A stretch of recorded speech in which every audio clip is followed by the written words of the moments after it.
These men are Freemasons, members of a worldwide fraternity which unites working men in small towns with men of rank and opulence occupying the highest seats of power. Once public Masonic parades were commonplace, but this annual march by the Masons of Melrose in Scotland is probably the last in Britain.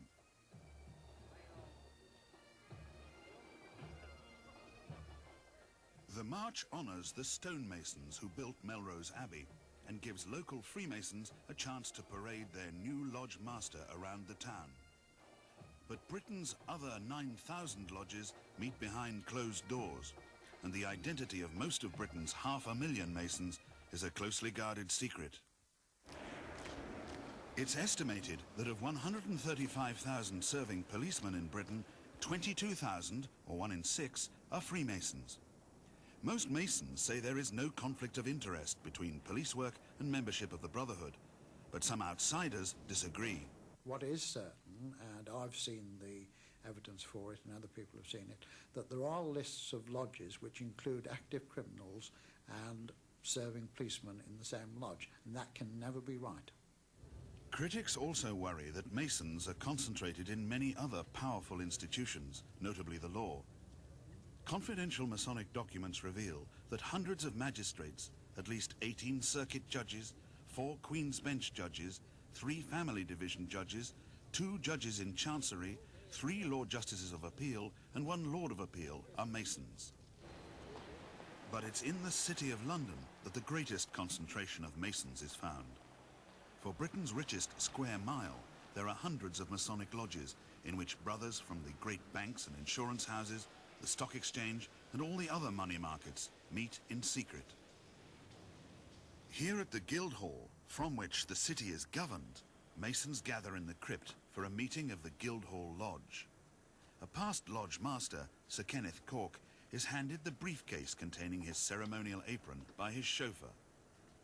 The head of one of the city's most successful accountancy firms, specializing in company liquidations and bankruptcies, Sir Kenneth is also a former Lord Mayor of London.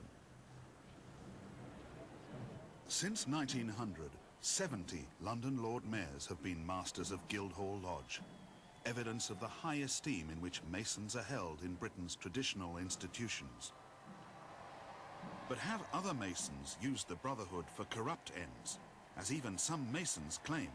I think that people use Freemasonry or for the wrong purposes. They use it as a way to get on, to improve their position, to get promotion, and corrupt people use it to carry out their corruption in a secret manner, with very little chance of being caught.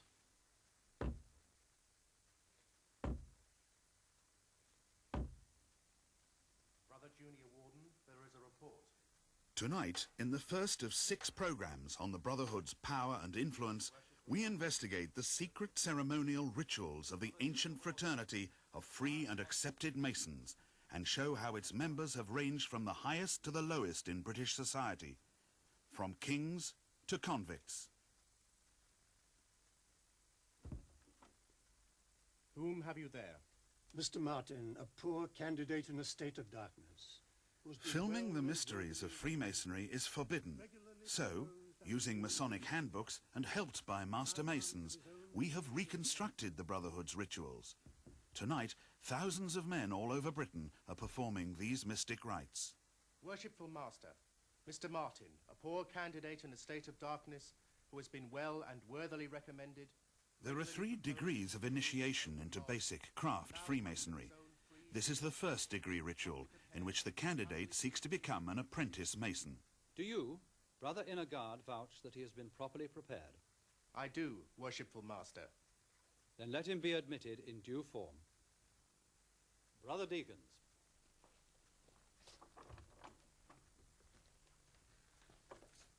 Do you feel anything? Yes. Women are not allowed to become Masons, and some interpretations of the ritual say the candidate's left breast is exposed to prove that he is not a woman. His trouser leg is rolled up to show that he's able-bodied, and he is blindfolded because he is in a state of darkness, seeking light. To non-Masons, these rituals might seem a strange pastime for grown men to indulge in. But psychologist Jane Furbank, who studied male bonding, believes that Freemasonry may satisfy a deeper need than other all-male groups. Thus assured, I will thank you to kneel while the blessing of heaven is invoked on our proceedings. On the purely practical level, it has the same need as joining the local Chamber of Commerce, the golf club and all the rest. But it does also give you what's called a rite of passage. It takes you in from being adolescent or from being what's technically called a peripheral male, one on the outside. Brings you into the centre, into the heart, where the power and the influence is. That power and influence knows few bounds. The Palace of Westminster houses one of English Masonry's best-kept secrets, the existence of 2 lodges reserved for men who work in Parliament. One of these, the Gallery Lodge, was founded 100 years ago by pressmen and lobby correspondents. The other was created at the suggestion of the Prince of Wales, later King Edward VIII, an ardent Mason. In the 1920s, he was upset to learn Labour politicians were being blackballed when proposed as members of Masonic lodges. The craft stood to be condemned as the Tory party in aprons, and when Labour looked set to become the party of government, Masonry was in danger of losing all influence over Britain's future. The Prince suggested a new lodge to welcome Labour MPs and so draw them into both Masonry and the middle ground of British politics. The aptly named New Welcome Lodge was consecrated in 1929, and today it contains 20 past and present MPs from all leading parties. Yet it must tread a careful path if it's not to break one of the Brotherhood's loudly proclaimed rules. Your obedience must be proved by a strict observance of our laws and regulations, by abstaining from every topic of political and religious discussion. Despite this injunction against discussing politics within the lodge, there is no rule against Masons interfering in politics outside the lodge. In 1935, Masons played a crucial role in the election of a new leader of the Labour Party. Clement Attlee and one of his rivals for the leadership, Arthur Greenwood, were Masons, but a third candidate, Herbert Morrison, was not. In an interview filmed in 1965, but not broadcast, Morrison reflects on Freemasonry's damaging effect on his career. Somebody, who I do not know, anonymously, sent me a copy of a notice convening a Freemasons' lodge meeting. A few days, anything up to a week, I forget the exact lapse of time, before this meeting of the parliamentary party to decide upon the leadership. And the anonymous writer suggested that the meeting of the Freemasons' lodge was to win support for Mr. Arthur Greenwood, who was known to be a Freemason and in fact was a very important officer of this lodge. Yet as Freemason Robert Burns perhaps meant to say, even the best laid plans of Mason men can fail. Greenwood came third in the first ballot and was eliminated. In the runoff, the Masons switched their vote to Brother Attlee. This ensured the defeat of the non-Mason Morrison. So despite Freemasonry's claim never to interfere in politics, it seems the Brotherhood had a direct influence on one of the most important British political decisions this century. Shows that the country is ready. Worshipful Brother Attlee went on to become Prime Minister in 1945 and stayed Labour leader until 1955. Today, British Masons still occupy positions of political power. At least 2 cabinet ministers are members of the Brotherhood. Cecil Parkinson belongs to the Royal Athelstan Lodge and the Potter's Bar Lodge, which meets in his constituency. And Lord Belstead belongs to the exclusive Kaiser Ehind Lodge. He became leader of the House of Lords in 1988, succeeding another Mason, Viscount Whitelaw, who had been Mrs. Thatcher's Deputy Prime Minister. Former Health Minister Sir Gerard Vaughan and backbencher Neil Thorne are both Grand Officers of English Freemasonry.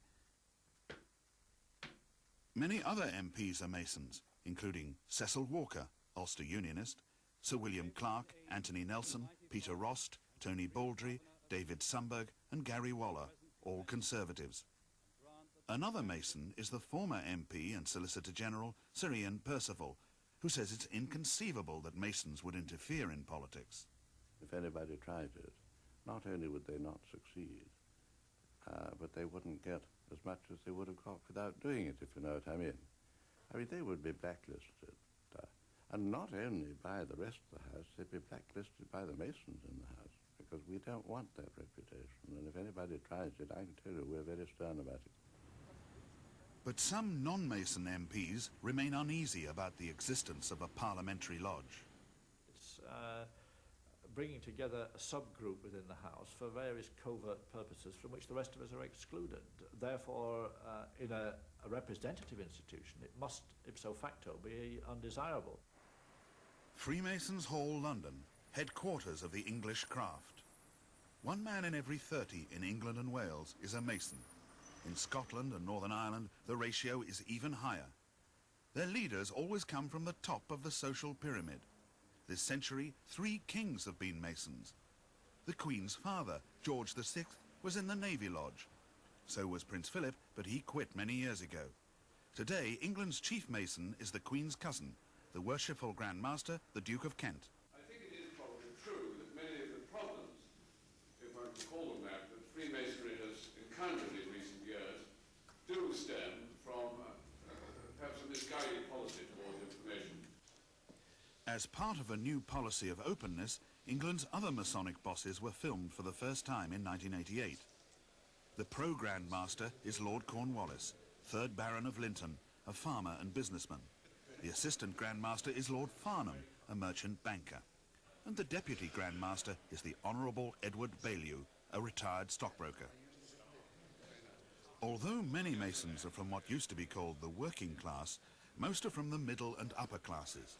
Professional men, lawyers, doctors, army officers, bank managers, and self-employed businessmen. Show business personalities like Alfred Marks, Mike Reed, and Bob Monkhouse are also on the square. All these men have been put through the ritual humiliation inflicted at each of the Brotherhood's first 3 degrees. They are therefore sworn to uphold 3 principles: brotherhood, relief or charity, and truth. But alongside these worthy principles, the Brotherhood has many disquieting features. Its membership is largely secret. The brothers have secret ways of making themselves known to each other, and they have sworn secret oaths of mutual aid. These are all hallmarks of a secret society, yet English Masonry's Grand Secretary, Michael Higham, rejects any sinister interpretation of the order's secrecy. We've got secrets. Secrets which derive from the old days when they were recognition signals between craftsmen protecting their trade secrets, and we still use them now as a link with the past. But we're absolutely not a secret society. Nevertheless, among the public, the fear persists that there may be more to the secrets than harmless ritual. And when cameras were invited to film in Grand Lodge for the first time, not everything would be open for scrutiny. Journalist Paul Foote has long campaigned against what he sees as Freemasonry's sinister power.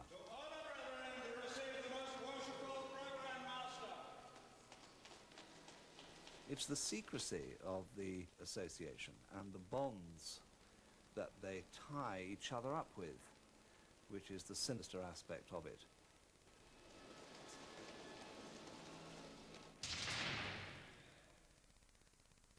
Most of the other organizations which bring together important people in the community, I mean the Rotary Club or the Round Table or organizations of like that, they can be discovered, if you like, by someone like me or you. We can go and find out who's the chairman of the Round Table or who's the chairman of the Rotary Club, and they throw their meetings open to the public, and the press mingle with them and so on. Freemasonry, they mingle in secret.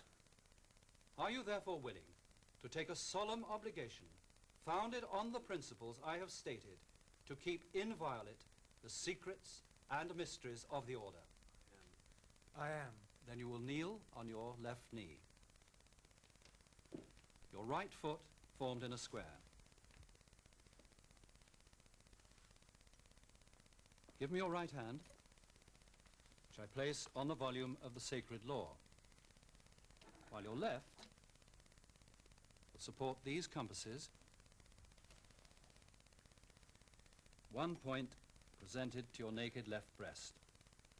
The impressionable apprentice Freemason undergoes a bizarre and powerful bonding. Nevertheless, many senior Masons dismiss concern about secret Masonic influence as an orchestrated campaign against the Brotherhood. I think there's a small body of people who, for reasons that I don't understand, are not friendly, they are downright hostile. And the activists usually are the ones whose views get heard most, and they've been making quite a noise.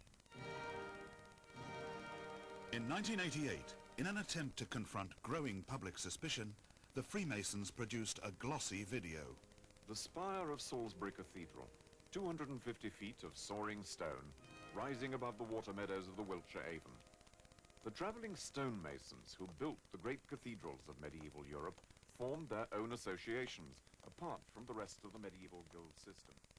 For all its apparent openness, the commercially produced video is a careful exercise in concealment. Even the legend that modern Freemasons are descended from medieval stoneworkers is left virtually intact. But there is little historical evidence for this, as Masonic historian John Hamill confirms. When people were first starting to put Masonic histories together, the tradition grew up that we grew directly out of the stonemasons, and traditions die very hard, particularly in this country. And it's taken a lot of time to break that down and say, well, look, that's fine, it's a nice story, but is the evidence there for it? Most evidence indicates that ritualistic Freemasonry was started much later, in 17th century Britain, not by stonemasons, but by middle-class gentlemen. The movement soon caught on. It was a period of great religious and political turmoil, when differences of opinion on religion and politics not only split families, but led to the Civil War in this country and to bloodshed and brother fighting brother. And we believe that the people who started Freemasonry were a group of people who wanted to have some sort of forum where they could meet without the differences of religion and politics coming into it. The dangers you have escaped are those of stabbing and strangling. For on your entrance to the lodge, this poniard was presented to your naked left breast to imply that had you rashly attempted to rush forward, you would have been accessory to your own death by stabbing. While the brother who... The blood-curdling rituals of Freemasonry today were invented in the early 18th century. At that time of religious and political persecution, a fearsome oath of secrecy may have seemed essential. But can the same be true today? Equally fatal. But the danger, which traditionally would have awaited you until your latest hour, was the physical penalty, at one time associated with the obligation of a Mason, that of having your throat cut across had you improperly disclosed the secrets of Masonry. According to their own video, today's Masons steadfastly keep the secrets of the rituals for innocent, if masochistic reasons. You would lose all the mystique, I think, if you knew what was going through. The fear, for example. If I knew what was going to happen, I don't think I'd have got the same pleasure. Earlier this century, hundreds of Protestant clergy were Masons. The craft was an unquestioned pillar of society, and bishops, even archbishops, felt its rituals supported religion. But growing unease provoked a Church of England inquiry, which reported in 1986 that elements of Freemasonry are incompatible with Christianity, even blasphemous. Today, many Anglican priests share the Catholic view that Masonry's offer of spiritual light is not just unacceptable, they think it's a satanic fraud. Well-meaning people, good, honest, upright people, are being deceived. And the Bible teaches us that there's one source of the deceiver who is described as the devil, Satan. And I think underneath it all, it is a deception. It purports to be light, but is in fact darkness. Freemasonry stresses it is not a religion, only that its members must be male, over 21, and believe in a god, any god.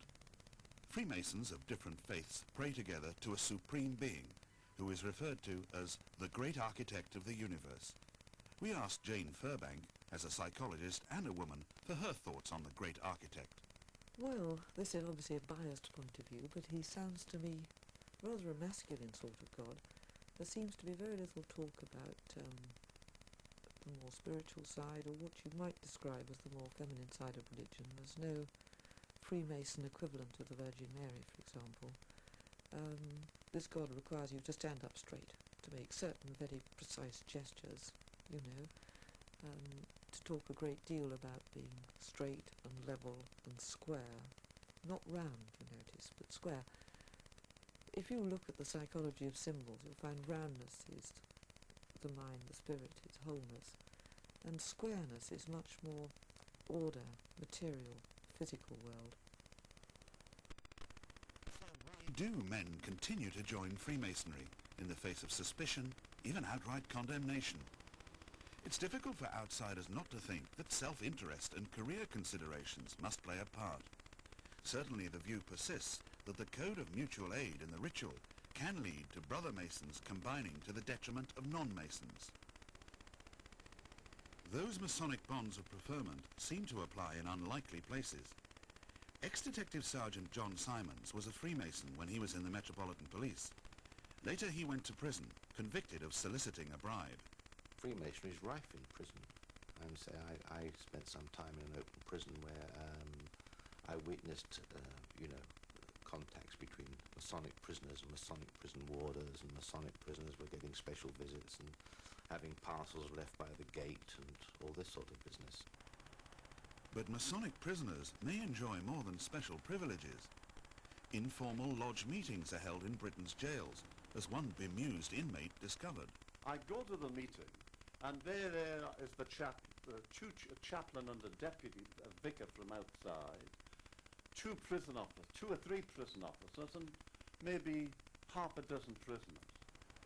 T. Dan Smith, one-time boss of Newcastle City Council, had been sentenced to 6 years jail in 1976 for corruption.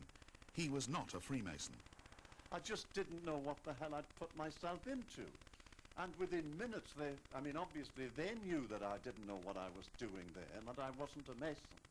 And consequently, there were considerable annoyance. The chaplain of all people said, oh, this is outrageous. What, how wide on earth? And of course, I was out in 2 seconds flat. But by then, of course, I knew what the score was. Contrary to many Masons' belief, nothing in their vows forbids them telling outsiders that they are Masons. Yet as long as most refuse to admit membership, they will encounter suspicion that they use Masonry to combine clandestinely and to scratch each other's backs. I don't mind mutual sustenance, and certainly I positively like charitable organisations which provide a service, and many of the lodges, much of Freemasonry does that and concentrates on that. It's when it becomes something more than that, not only a means of serving the community but of serving themselves, that it becomes worrying. This concern about the Brotherhood has recently been reflected nationwide. In the last 5 years, in response to local allegations of Masonic skullduggery, councils from Liverpool and Manchester to Worthing and Southend have expressed grave misgivings about Freemasonry. Questions have been asked in Parliament, and police committees up and down the country have debated Masonic influence within the police force. Okay, I'd like to welcome everybody to this meeting of the Islington Police Community Consultative Group. During the next 5 weeks, this series will investigate public concern about the Brotherhood. Freemasons claim to occupy higher moral ground than non-Masonic outsiders, but a constant flow of allegations suggests that Freemasonry may be a perfect vehicle for corruption.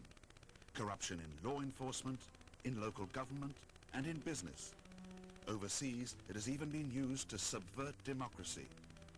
Next week, we investigate the unacceptable convergence of Freemasonry and corruption in Britain's police forces.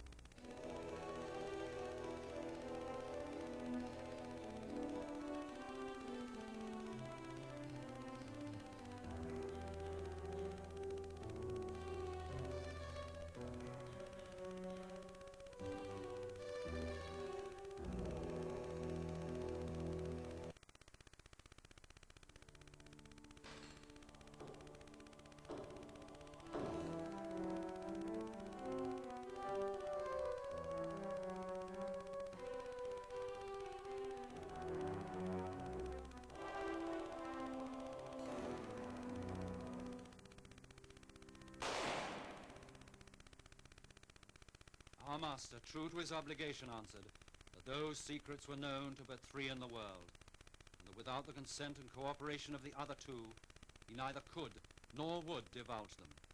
But This is Freemasonry's third degree ceremony, when the candidate becomes a master mason. It reenacts the murder of Hiram Abiff, the mythical architect of Solomon's Temple. 500,000 men in Britain today, including some 22,000 police, have been through this ritual climax. The ruffian aimed a violent blow at the head of our master, but being startled by the firmness of his demeanour, it missed his forehead and only glanced on his right temple, but with such force that it caused him to reel and sink down on his left knee. Recovering from the mystique and the power of a ritual like this can certainly sway some people who would perhaps rather not think for themselves, or who would do anything rather than give up that feeling of support and backing and strength that they get from the group. And those are the people who will say, I was following orders. You know, I couldn't betray my mates, even though whatever it was patently wrong. Nowhere is the pressure to stand by your mates stronger than in the police, where generations of detectives have used Freemasonry as a cover for corruption. Tonight we reveal the hidden Masonic connections in some of Britain's biggest police corruption scandals, and the Scotland Yard network, which one Masonic detective branded a firm in a firm.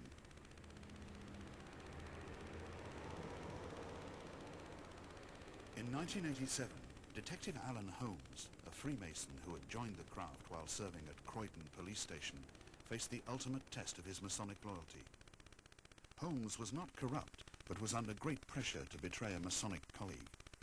Scotland Yard's anti-corruption squad, CIB2, believed he knew of crooked links between a Masonic detective commander, Mason Kenneth Noy, convicted of receiving part of the £26 million worth of gold stolen in Britain's biggest ever robbery, the 1983 Brinksmat job. Unknown to Holmes, CIB2 arranged for him to be secretly recorded as he gossiped to a fellow detective in his lodge. When Holmes was told he had unknowingly shocked his brother Masons, he became deeply distressed. One morning, in his back garden, he shot and killed himself.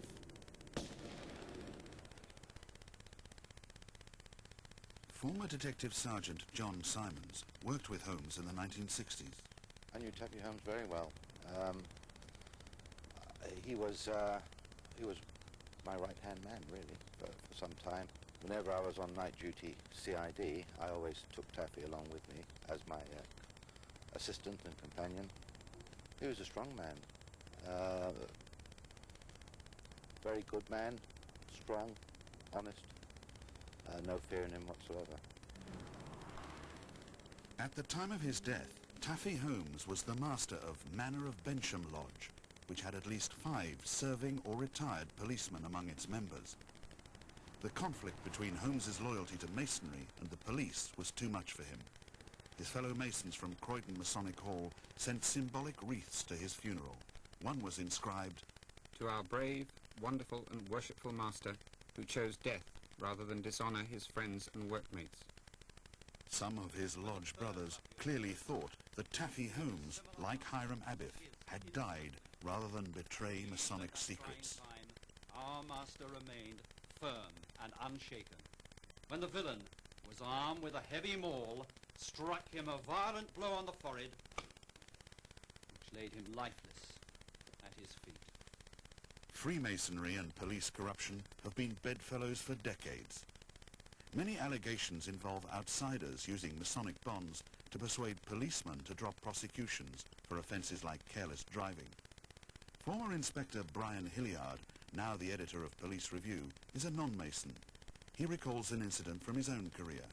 The sergeant said to me, I was in a certain place last night, and Mr. Brown, who I believe you're going to prosecute me, approached me and wondered if you have to go forward with the prosecution. I said, well, you know, it will depend entirely on what the witnesses say. He was prosecuted, he saw me before court, he says, does this have to happen? I said, it depends on witnesses. He was fined, and as he came out of court, he shook his head very sadly. He said, I don't know how we can do this to one another. Now, I know absolutely that he was a Mason and thought I was a Mason. Many police who are not in the Brotherhood are concerned about its influence, but Masonic policemen see no conflict between the job and the craft. Every police officer, the day he walks into whichever training establishment, takes an oath to her sovereign lady the Queen, to serve her in the office of constable without fear or favour. And that is paramount. Whatever else you do in your life, whatever else you become, whether you're a Boy Scout, a Freemason, or you join the local golf club, it matters not. It is your obligation as a constable that is paramount.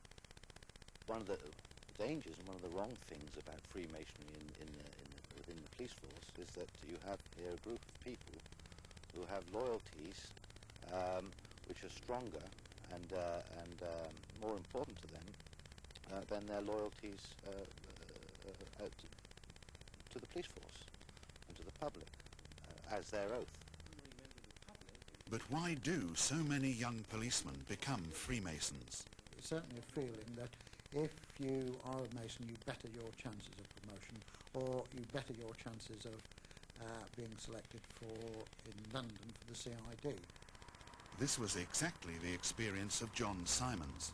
Having become a Mason in the army, he joined the Metropolitan Police in 1960. When he wanted to join the elite CID, he found his Masonry came in very handy. But there was another vital qualification for young police anxious to become detectives. You either had to be corrupt or you had to condone corruption. You were tested in a way, you know. They didn't want to bring into the CID people who were going to be horrified by corruption, who were going to make waves and complain about it and whatnot. And you were really tested. You would not only corruption in as much as that you would be prepared to accept money, or perhaps if you weren't prepared to accept money, you wouldn't make a fuss about other people. You would condone it. When Simons joined CID, a dangerous tradition prevailed at Scotland Yard. To keep the lid on serious crime, some senior officers took payoffs from major criminals and let them run the rackets. They gave them licenses. They used them as a sort of police force, in a way, to patrol and control the areas that they operated in. Now, that relationship was itself corrupt, but it was also oiled by money, which gave it another degree of corruption. It was a pretty nasty pot. In 1969, the Times newspaper was contacted by a small-time criminal claiming to be fed up with detectives extorting money from him. Reporters tape-recorded his next encounters with detectives, one of whom explained how the criminal could buy immunity to commit crime all over London. And the phrase that he used, that the officer used, was, "I'm a member of a little firm within a firm." The implications of that there was a secret society, a tight-knit group of police officers who dealt amongst themselves and who could guarantee immunity for criminals around the whole of the metropolitan area. That phrase gave a depth and a ring to what was to become a major corruption scandal. The officer who talked of the firm in a firm was Freemason John Simons. When the story was published, he was charged with soliciting a £50 bribe and suspended. While not denying his part in the corruption of the time, he claims the actual charge was absurd. Faced with what he saw as a fit-up, he sent word to the officers probing the allegations that if jailed, he would expose many other corrupt detectives. The chief investigator was a Freemason, Superintendent Bill Moody, then head of London's Obscene Publications Squad. I sent a message to Moody through another Freemason saying that I wouldn't stand for the fit-up. I knew what was going on. And unless he stopped doing what he was doing, I intended to expose everything that I knew about Metropolitan Police, corruption, Freemasonry, its involvement in corruption, himself and the pawn squad, which I knew about. In threatening to expose his brother Masons, Simons was only too aware of the traditional punishment awaiting Masonic traitors, being cut in half. Penal sign is given by drawing the hand smartly across the body. The threat is perhaps symbolic, but according to Simons, the reality is just as bad.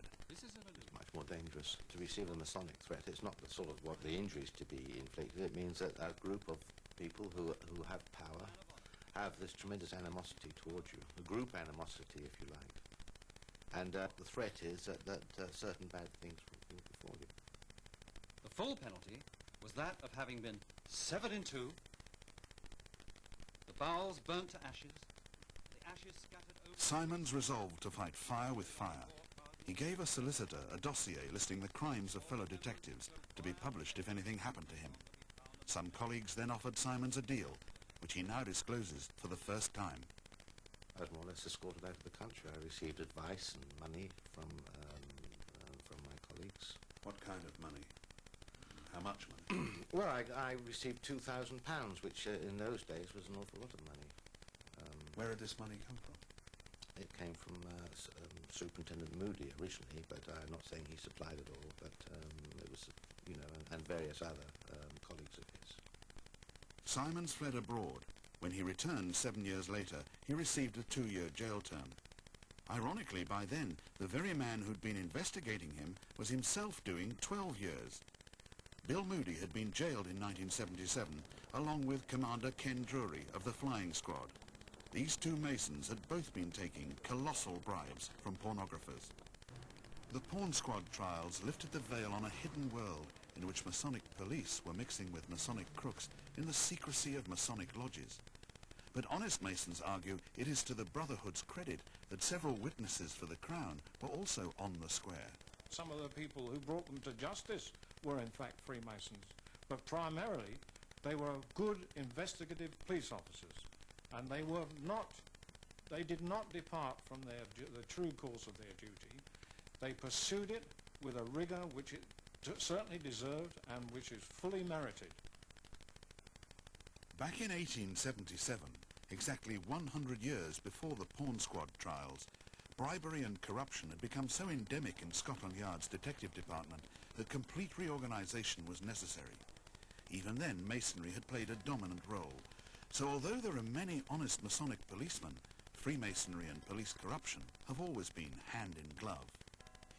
For a young officer to join the Masons, there've got to be some question marks. I mean, why do men of 25, 26 want to join a fairly old-fashioned organisation which has a fuddy-duddy image, a fairly serious image? They must see something in it for themselves. Yet there is a more charitable explanation for why policemen join Freemasonry, one which reflects the difficulties they face when seeking friendships outside the job. Serving as a police officer, one is fairly restricted into the social contact that you have. You're constrained with the people that you meet outside of the police service who may be a dishonest character. And Freemasonry, as I saw it, was an opportunity for me to enjoy a social life outside the police service, whereby you met honest and true people, because that's really the claim of Freemasonry, to be just and upright, true members of society.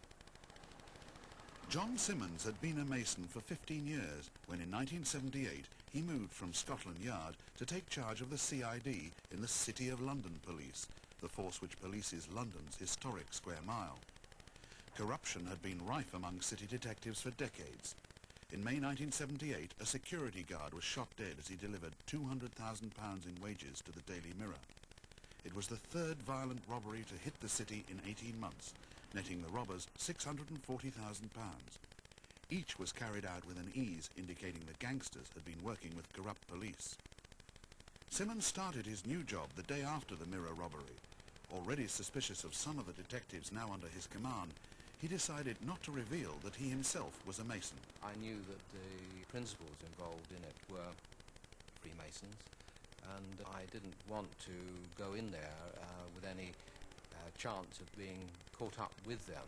I just wanted to avoid anybody knowing I wanted to do my job as it should be done. And when officers first met me, all the usual signs, language and contact were made to try and identify whether I was a Freemason.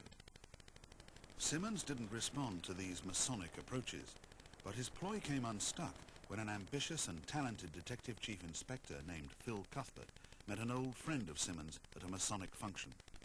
Cuthbert eventually come running into my office the next day and sort of said, "You've been telling porkies, Governor," you know, and I said, "Well, what's up, Phil?" And he said, "You're on the square," and then he mentioned the guy's name. And I either had to make him appear a liar, and I said, "Okay, Phil, I am a Freemason, but it doesn't cut any ice. That makes no difference to me. As far as the job is concerned, that's outside the job. And he said, fine, you know, it's lovely. He shook my hand and so pleased to know and everything like that. And within minutes and during the next course of a few days, all the chaps that had tried to approach me, they all come in with sort of smirky smiles and sort of said, oh, you know, so pleased to know you're on the square. And I said to everybody, it makes no difference. The job will be done as it should be done, and it has no bearing, and nobody said anything to the contrary, but it obviously wasn't taken on board of what I'd said. Simmons' fellow mason, Phil Cuthbert, now asked if he could have a quiet word on the square. Simmons guessed this meant Cuthbert wanted to confide his crooked role in the robberies on the Masonic understanding that nothing would be revealed to anyone else. But Simmons was not prepared to treat confidentially any criminal admission, so he went to his meeting with Cuthbert with a concealed tape recorder. They met in a pub in Artillery Passage, where Cuthbert talked for 3 hours about senior detectives and their collusion in the recent robberies. He was also recklessly frank about his own role. I think Phil took Freemasonry in a very serious vein, and he believed that, as I was now an accepted brother, that he could talk to me under those lines. And you know, many Freemasons take the craft very, very seriously, like a religion, and that it's sacrosanct to them. And I think that he felt that he could talk to me under that vein, and that I would not let him down. Simmons' evidence formed the heart of the case against Cuthbert in his 1982 trial for taking up to £80,000 in bribes. He was sentenced to 3 years in prison. But the man who gave evidence against him now became a Masonic outcast. I went to a meeting in the Connaught Rooms, which after all I'm sure most people know is virtually the headquarters of British Freemasonry.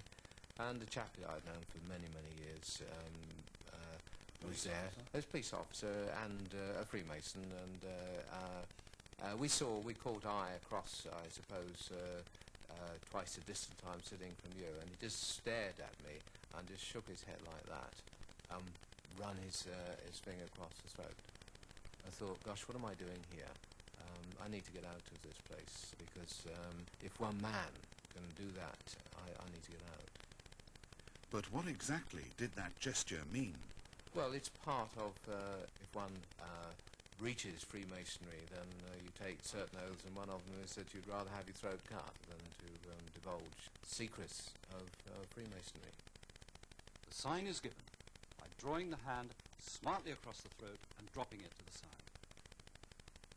This is an allusion to the symbolic penalty at one time included in the degree, which implied that as a man of honor, a Mason would rather have his throat cut across than improperly disclose the secrets. I don't think anybody very seriously believes that these threats will be carried out. But this doesn't detract from the psychological force of it. There's nothing like fear to instill loyalty. But I think even more powerful is the other fact that comes out in the ritual, where they say not only will these appalling things happen to you physically, but you will be cast out from us in every other way. In other words, if you betray the Freemasons, you're like the bloke who runs away in wartime, the chap who lets the regiment down, the one who lets the side down, who suddenly becomes the total outsider, the strikebreaker who's sent to Coventry for 20 years. In other words, they say, we're the most important thing in your life. We never spoke. Words and actions, and it wasn't an idle gesture. It was one I took and in the way in which he meant it to be given. John Simmons resigned from his lodge, dismayed at the gap between Freemasonry's high principles and their often shady practice.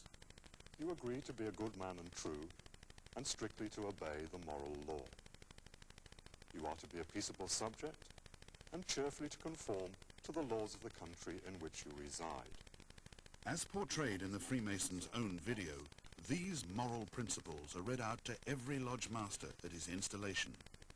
But apparently too many Masons stray far from the Masonic ideal. Leonard John Gibson is a case in point. In 1979, Gibson was installed as Master of the Waterways Lodge, which meets at the Southgate Masonic Centre in North London. He had reached this rank just 7 years after his initiation. But masonry was not Gibson's only interest. At that time, Scotland Yard's flying squad was circulating a confidential handbook of London's top 100 violent thieves, among them Worshipful Master Len Gibson. On one page was his mugshot, on the next his criminal record, including convictions for handling stolen goods and shop breaking. Gibson's modus operandi, or crime speciality, was shown as armed robbery. Yet there were 8 policemen among the brethren of the Waterways Lodge at the time Gibson was master. One of them was former Flying Squad Chief Inspector John Bryan McNeill, who declined to talk to us. Perhaps these policemen saw no conflict in being in the same lodge as a convicted criminal. If so, they were not alone in this view, as later events proved. Soon after becoming Worshipful Lodge Master, Gibson pulled off one of Britain's biggest ever robberies, the theft of silver bullion worth £4 million. 3 months later, he was arrested, and in January 1981 at the Old Bailey, he was given a 10-year jail term, as were 2 other Masons in the gang. So what happens to Masons convicted of serious crime? They should be excluded from the institution completely. As far as being Freemasons is concerned, there should be no road back. That is my personal opinion. They should be excluded from the order and never be taken back. Not all of Freemasonry feels that way, for the silver robbers weren't thrown out. Throughout Gibson's 5 years in jail, he was listed by the Waterways Lodge as a country member. On his release, the lodge welcomed him back. And even after newspapers revealed that the robbers were Freemasons, the Brotherhood's ruling body, Grand Lodge, decided they could stay in the craft. Then, 6 weeks ago, Grand Lodge changed course. At a 90-minute hearing, the robbers were allowed to plead their case in front of hundreds of Freemasonry's high and mighty. Most voted against the criminals, so they were expelled, but only after an intense and unprecedented debate. We asked Freemasonry's Grand Secretary what was the argument in favour of the robbers remaining in the Brotherhood. Nothing that really held much water. They felt that they'd repaid their debt to society, which I think is probably not quite true, and it's one of those offences, if you look at the law, it's one which can never be spent. They joined their Freemasonry, they felt they got something to contribute to it. And the Grand Lodge felt that they might have something to contribute, but their presence as convicted robbers was an embarrassment. It took 9 years for Grand Lodge to discover that armed robbers performing Masonic rituals alongside police was an embarrassment to the Brotherhood.